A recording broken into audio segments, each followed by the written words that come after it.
medium-sized town. My mind was working feverishly, and I needed to get the anger inside me under control.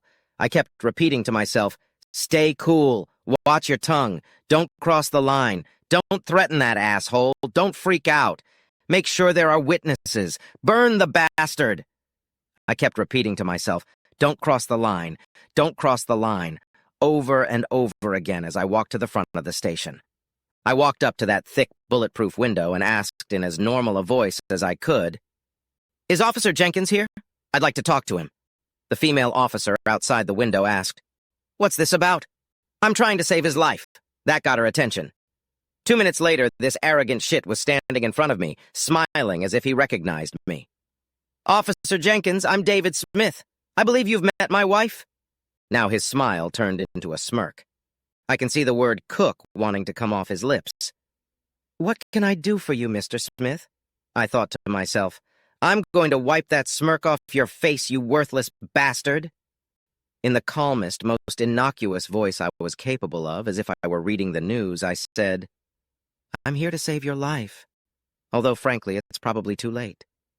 You're almost dead already." He didn't take the news very well. "Are you threatening me?" He put his hand on his gun as his 3 cop friends heard his words and headed in our direction. "You goddamn coward!" I raised my voice a little so his friends could hear. "Not at all. You've already killed yourself. I just want to make sure you don't kill anyone else." His buddies gathered around me, and the female officer behind the glass was watching the whole thing.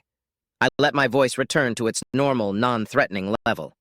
"See, I saw you coming out of my house this morning. When I went inside, I found that the bed I usually sleep on was trashed, and you had left some stains on the sheets. My wife gave me your name, but now that I see you, I recognize you as the guy who slept with her. So I owe it to you to make sure you understand all the consequences of what you did. If you hit her, you coward, I'm going to put you away. I will drag you out and make you disappear." That's an interesting threat. I can only assume that your buddies here are not complicit in your plans to break the law. However, I didn't raise my hand against her, and I'm not threatening you. I'm just doing my civic duty to make sure no one dies unnecessarily, except, I suppose, you two. But there's nothing I can do about it now. His cop buddies were now crowding around me. "See, my wife is HIV positive, and I assume I slept with her without a condom." His buddies took a step back. "About a year and a half ago, I came home early from a business trip, as I did this morning, and caught her with the guy she was working with. I kicked her out and divorced her. About a year later, she tested positive for HIV. The woman she was living with, just a friend from work, kicked her out of the apartment, and her parents disowned her. She showed up at my door with her bag in her hand, begging me to take her in. Well, she was my ex-wife by then, but it's still hard to turn my back on all those years together. So I let her stay in my guest room. I'll give her credit. For the first time in her life, she told me the truth. She told me about the positive test result. Needless to say, I haven't slept with her once since the day I kicked her out. I don't know when she got the virus, but I've been tested several times, and so far I'm still negative. Can't be too careful, right?" By this time, his buddies had retreated 2 more steps back, giving Officer Jenkins and me plenty of room, but they were listening intently. "So here's the thing. As far as I know, my ex hasn't made love in at least 6 months. She's an inveterate liar and a bit of a narcissist. Alcohol doesn't improve her veracity. I'm guessing you picked her up at a bar somewhere, or maybe somewhere else. I don't really care. Like I said, she's my ex. I just want to warn you that there's a good chance you've contracted the virus. It takes about 6 months for it to show up in the tests, but in the meantime, you could pass it on to someone else. You're married, aren't you?" I could see by the ring on his finger that he was married. "If you have sex with your wife, you really need to use a condom until the test results come back. Tell your wife you have a urinary tract infection or something. I'm sure you're already good at lying to her." I could see the hatred in his eyes. He wanted to kill me, but there were witnesses. Good thing I decided to do it at the police station.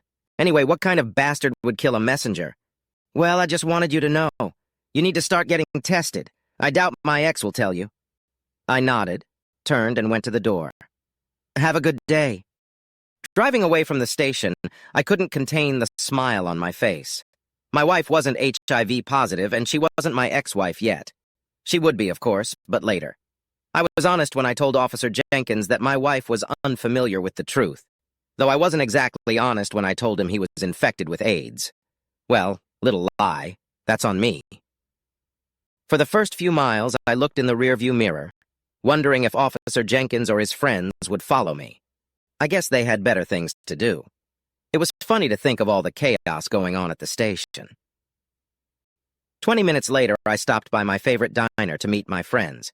I texted them this morning. I have the kind of friends who are always willing to eat together at the diner. We preferred breakfast, but lunch would do as a last resort. Usually we would sit and talk and make bad jokes and exchange insults. My friends knew me all too well, and in the middle of the meal they asked me what was bothering me. Taking a deep breath, I told them, "If you can't tell your friends about your problems, who can you tell?" I've always said that lunch with friends might be the best therapy a guy can get, and that day they proved me right.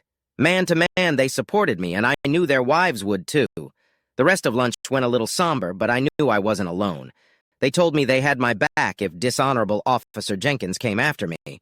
I'll admit, I drove home feeling a lot better than I did when I left this morning. It didn't last long. When I got home, there were police cars scattered outside and a swarm of blue lights on my property. Great. I thought they were coming for me. I was stopped by an officer who seemed to recognize me. "Mr. Smith, would you please park here and get out of your car? I have to tell you that people know where I am, and I had lunch with 5 witnesses if you're planning anything." "Sir, would you please step out of your car?" I got out, stood by my car, and waited. Eventually, a fat detective in a cheap suit came up to me. "Mr. Smith, could you tell me where you were today?" "As you probably know, I went to the police station this morning. Then I went to the diner to have lunch with some friends. I have witnesses who will confirm that I was there.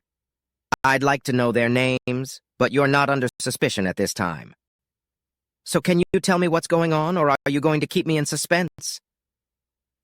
"Neighbors report that shortly before noon, Officer Jenkins drove across your front lawn and crashed his patrol car into your porch. He then entered your house. We assume there was some sort of confrontation.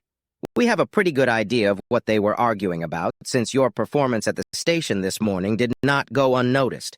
Neighbors heard 2 gunshots. We found your wife and Officer Jenkins dead in the living room. His service revolver was fired twice. My wife was dead, and the bastard was watching me to see my reaction. Not a suspect, my ass. He was trying to spin this as best he could to shield the police from any accountability. You can't live half your adult life with a woman and not feel anything when they tell you she's just been murdered. For the second time today, anger and grief overwhelmed me. I intended to divorce her, but I didn't want her to die. She's not really your ex-wife, is she? You're not really divorced, are you?" "No. And the whole thing was just a performance at the station this morning, designed to get back at Jenkins, wasn't it?" I looked him in the eye and said nothing. "Well, I think you got your revenge on both of them. Congratulations. If it were up to me, I'd lock you up. But technically what you did isn't against the law. It's just something you have to live with. I'll be fine. I'm not a murderer. I'm not like your Officer Jenkins, who shot a woman in cold blood." It didn't take a trained detective to read the expression on the faces of the policemen standing around us. It was the second time today that I was glad to have witnesses. I watched the ambulance take 2 gurneys out of the house, each with a body bag on it. There was nothing for me to do there, so I got back in my car and headed for my lawyer's office.